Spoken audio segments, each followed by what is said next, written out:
Hi there everyone, and today I have one more very interactive chess game to show you. In this chess game we have Magnus Carlsen with the white pieces, and his opponent was Anatoly Karpov, who was the aging former world chess champion at that time, who was in his late 50s, and Magnus Carlsen on the other hand was the rising superstar of chess. So as a young chess player. So I think he was for about 17-18 years old, if I'm not mistaken. So this chess game was played in the Mikhail Tal Memorial Chess Tournament, and this was a Blitz chess game. So let's see what happened in this chess game. This is a notable chess game because, of course, two of them are important legends. Okay, so Magnus Carlsen starts the game with d4, knight to f6, c4, e6, knight to f3, and we have queens Indian, b6, g3, bishop to a6, and this is the Nimzovich variation of queens Indian, b3, bishop to b4, checking the king, and then bishop to d2, bishop to e7, and developing the pieces, and Carlsen pushed the pawn, bishop takes, but it's not a problem because after king takes on f1, white is going to castle manually with playing king to g2. So knight to f6, bishop to f4, developing the bishop, and black castled. King to g2, bishop to b4, and knight to b5, and Magnus Carlsen is targeting on c7. Maybe defending the pawn comes to mind with retreating the bishop or retreating the knight. But in this position, Karpov played a6, and he's sacrificing the c-pawn. And actually, where is the knight going? So maybe a3 comes to mind. But Magnus Carlsen goes for it. Knight takes on c7, but the knight is trapped. Rook to a7. Interesting, isn't it? a3, bishop to e7, and where is the knight going? It looks like Magnus Carlsen made a blunder. So d5, sacrificing the pawn, but he captured the pawn, and if capturing back, knight takes, and saving the knight.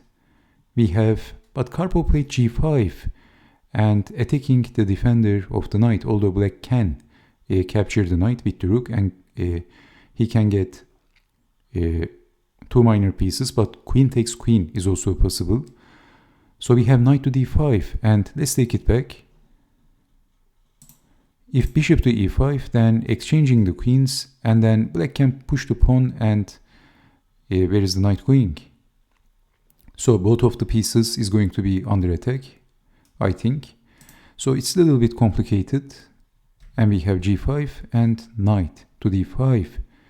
So sacrificing the piece, but Carlsen has the activity. He played rook to e1, knight to f6, knight to g5 doesn't work because of e takes on f7, and king takes, rook takes, and then knight takes on g5.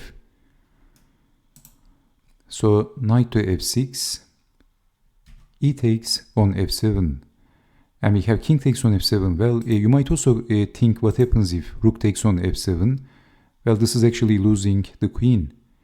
Knight takes on e7 and losing the queen. So king takes, and then knight to g5, king to e8, and Carlsen played knight takes on f6, check, eliminating the defender of the light square. So rook takes and then check. And where is the king going? If king to f8, then knight takes, forking king and the rook. So king to d7, of course, if king to f8, then we have this move. So king to d7, but we have check, and everything is falling apart for Karpov. And interestingly, Magnus Carlsen is a piece down, but this knight is not doing anything, and the king is running around. Queen to f7, and this was a Blitz chess game. Please not forget this. You can see the information on the right bottom. So maybe Karpov was dealing with time pressure, and he played the worst move possible in this position. He played bishop to e7. Actually, if king to c6, black might have some fighting chance with playing after rook to c1, bishop to c5, rook takes, and then queen takes on a7. And white is better, of course, white is much more better, but black has some fighting chance in this position, as you can see.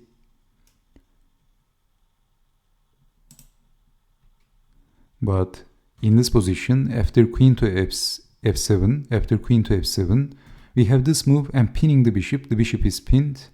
Carlsen played rook to d1 and Anatoly Karpov resigned because after moving the king, simply capturing the queen, and this is game over, losing the queen and losing the chess game. So thank you very much for watching. What do you think? Carlsen defeated Karpov pretty easily when he was a teenager.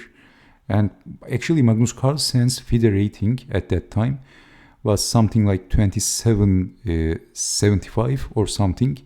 Karpov was 2650 or something. It was something like that. I can't recall exactly, but it was something like that. So Carlsen, despite his very young age, he was much higher rated than the legend Anatoly Karpov, the greatest rival of Garry Kasparov. So thank you so much for watching, and I hope to see you next time. Take care and bye bye.